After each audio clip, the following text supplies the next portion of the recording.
here what I would do is to just direct you and others to a Supreme Court of Canada case. I think it's 2015. It's a case called Walcott, W-A-L-C-O-T-T, which basically also dealt with the distribution of in that case, it was distribution of anti-gay pamphlets. And that was barred by the Saskatchewan Human Rights Tribunal, applying the Saskatchewan Human Rights Code. And the Supreme Court of Canada, sort of at a high level, basically drew a distinction and upheld some of the law. I guess they required part of the Human Rights Code to be struck down as unconstitutional, but part of it was upheld. And the part that was upheld as basically saying what you're not allowed to do is, by publishing pamphlets, is you're not allowed to subject. In that case, it was the gay community, gays, to hatred. And if you did, through the promulgation or publication of these pamphlets, that would violate Section 2B of the Charter, and it would not be saved by Section 1. And because the tests in Section 1, the Oakes test, wouldn't be met if, you wouldn't be saved by Section 1 because of the hatred part of it. But it would be okay, says the Supreme Court of Canada, to subject sort of the gay community to ridicule as distinct from hatred. So that would be okay. So one could say, if these pamphlets that are being disseminated and mailed through Canada Post include hatred, which I think many people say they do, then they would offend the Charter of Rights and Freedoms of people, and it would not be it would not be okay to do that. Let's put it that way. And the government would pass the Oakes tests on all fronts, and ultimately the conduct would be of the federal government in banning it in that way of the mail would be upheld. And of course, the court would observe that it's not preventing all kinds of, every type of publication, because of course you can home deliver it yourself if you want to, and you can send it through other means of communications, in particular, the internet and other ways of publishing materials, but just not this way. So I think all in all, if I was asked whether or not the court would likely uphold the federal government's decision to order them not to or prevent them from publishing these pamphlets as they are, that would probably be held to be saved by, it would be held to be an infringement on the face of it of a violation of Section 2B, but it would also be saved under the reasonable limitation clause in Section 1 of the Charter as well, under the Oakes test. So I guess that's how I feel about it.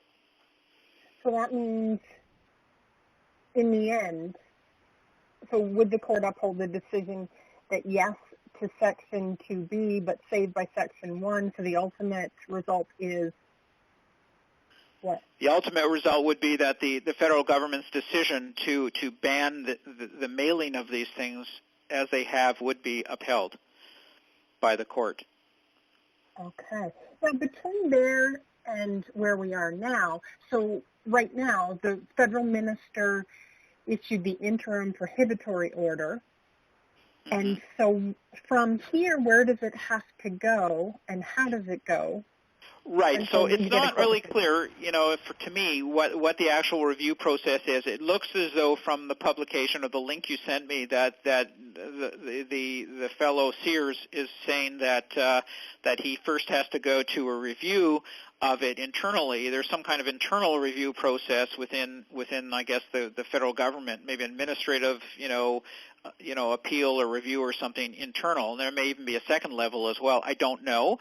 But ultimately, once the sort of the review or the appellate review process internal to that process in the government has been exhausted, then likely you'd jump out of that system and you'd go into the court system. And if it was in Ontario, it would be the Superior Court of Justice. Okay. And in the and from what I understand, it would be on a constitutional challenge. Wouldn't that be it? I mean, it sounds like from that the Civil Liberties Association was going to challenge this decision, and if it's going to be challenged in court, it is more than likely going to be challenged on a constitutional ground, and more than likely under Section 2. Little b in parentheses 2b subsection 2b of the Charter, right? The Canadian Charter of Rights and Freedoms. So that would be the most likely argument that they'd make. Although there may be other arguments, but because this deals with publications and freedom, I mean, it screams out for a freedom of expression case. I mean, basically that's what it is. The violation of the guaranteed right and freedom of expression under the Charter. So that to me is sort of the obvious argument. Might there be other arguments made? Yeah, sure. But I think that this is you wouldn't miss this argument. This is the one that sort of cries out for putting forward right now. And at any point, does the offensiveness of the content come into it? Yeah, absolutely. It comes into it right at the first level of the Oakes test. So the Oakes test overall, Section 1, it's really what it is. But the first case and the most compelling case of the Supreme Court of Canada that dealt with this is called Oakes. And what they said was, yes, charter rights are not absolute. And if a court determines that the infringement of Section 2B, which I do think is on the face of it, there is an infringement here. Okay, so I do think by banning it, the government has infringed this fellow's rights to publish, right? But if the court determines that infringement is reasonably justified, then it can be saved, right? And in other words, that fine, you violated it, but it's saved, and too bad, right? Government's decision to ban it will be upheld, because it's justified. So then you get into what does justified mean in a free and democratic society, which is it has to be demonstrably justified. So on the first part of the Oakes test, as this described by the Supreme Court of Canada, you have to answer the question, is there a pressing and substantial government objective here? And so depending on the content that is being challenged here, and so your question is well, if it's really hateful stuff and it's bad in that regard because it is hateful, then yes, because what the government is trying to do is to protect identifiable groups from hate, speech, and also there are other charter values that they want to uphold as well. So it's not only just the hate stuff, which is causing the big issue, but it's mostly that. But in addition, we've got other values out there that the government has to, support and put forward and stand for, which include multiculturalism, respect for minority rights, equality, things like that. All of those things are also in the Charter of Rights and Freedoms and, cry out for protection as well. So the more this offensive speech moves into areas like hatred and things like that, the more the government will successfully argue there's a pressing and substantial government objective that needs protection here.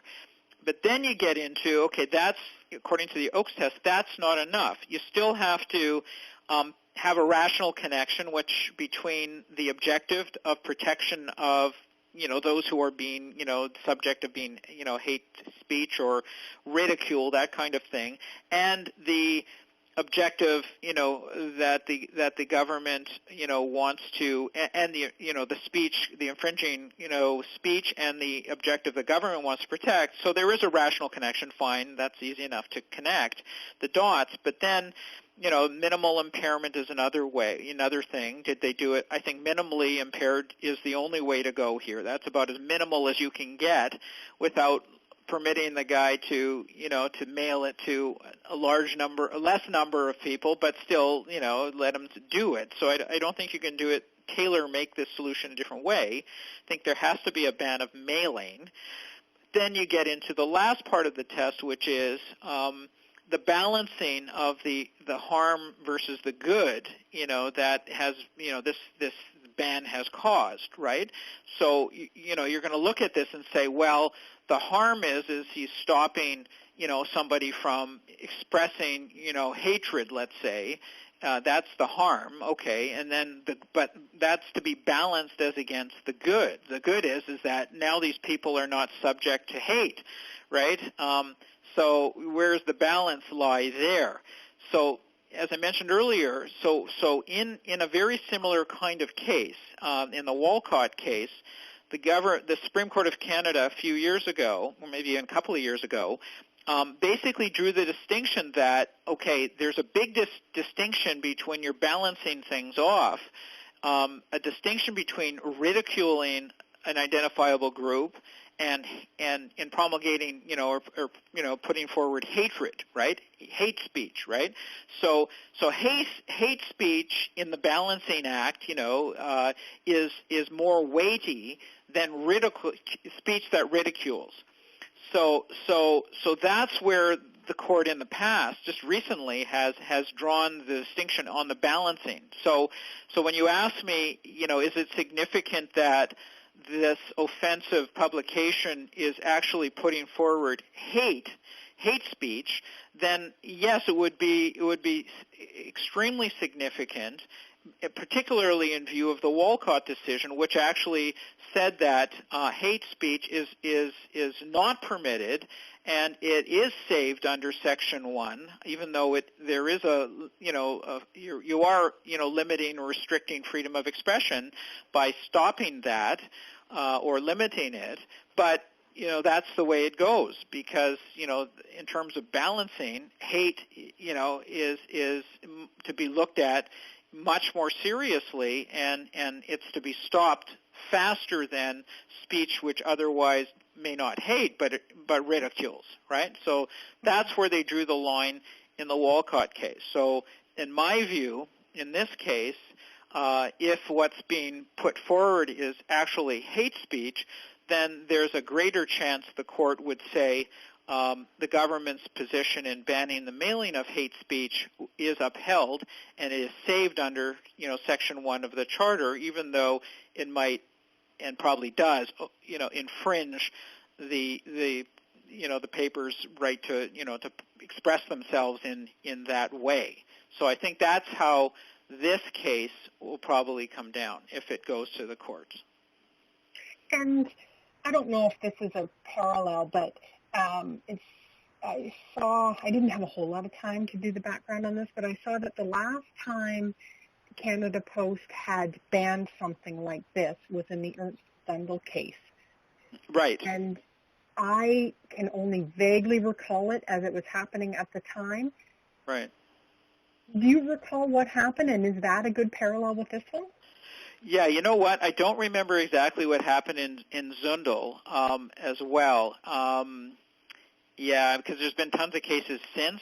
You know what? I better not foray into that. But there's been developments in the court since, and sort of the last word on it. Zundel was one of the first words on it, and yeah, there's freedom of speech and this and that. Yeah, fine. I think it was whatever. I don't want to say what Zundel came out with at the end, but Walcott is I think it's 2015. That's very, very recent. It also specifically dealt with distribution of anti-gay pamphlets, and some of it was upheld and some of it was struck down in terms of the Saskatchewan Human Rights Code, and they had to go back and redraft some stuff and whatever. But in the end of the day, the court was not supportive of hate literature, hate speech, and saved it, under, the infringement was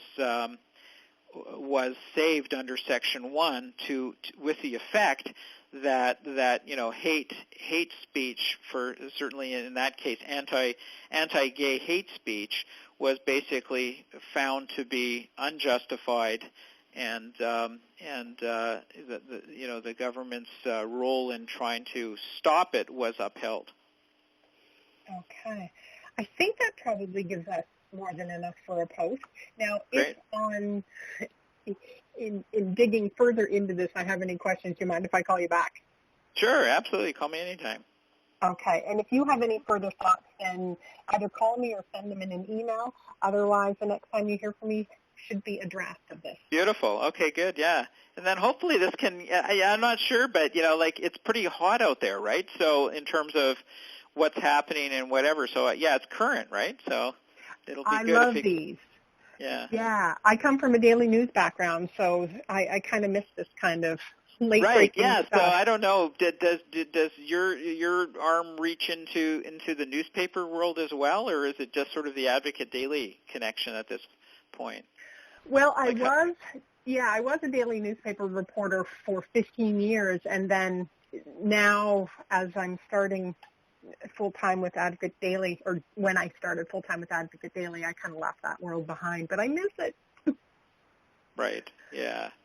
No, it's so good. So this is good. This stuff, kind of brings back good memories. So whenever this happens, and if I find something that seems to be in your wheelhouse, then I'll reach out and see if you're I really appreciate that. And, it's nice to sometimes sort of, I've been trying to focus on arbitration, but, I don't do arbitration most of my day, right? It's just like it's something I want to develop more in terms of my practice, but I do litigation, right? So it's nice to get back to some things that I actually like I'm actually doing. So that's good. So there you go. Good one for you and I both then. Yeah. Yeah, All good. right, so I will put this together and get it back to you just as soon as I can. All right, great. Thanks, man. Thanks, Marv. Thanks for responding so quickly. You're welcome. Okay, bye-bye. Bye.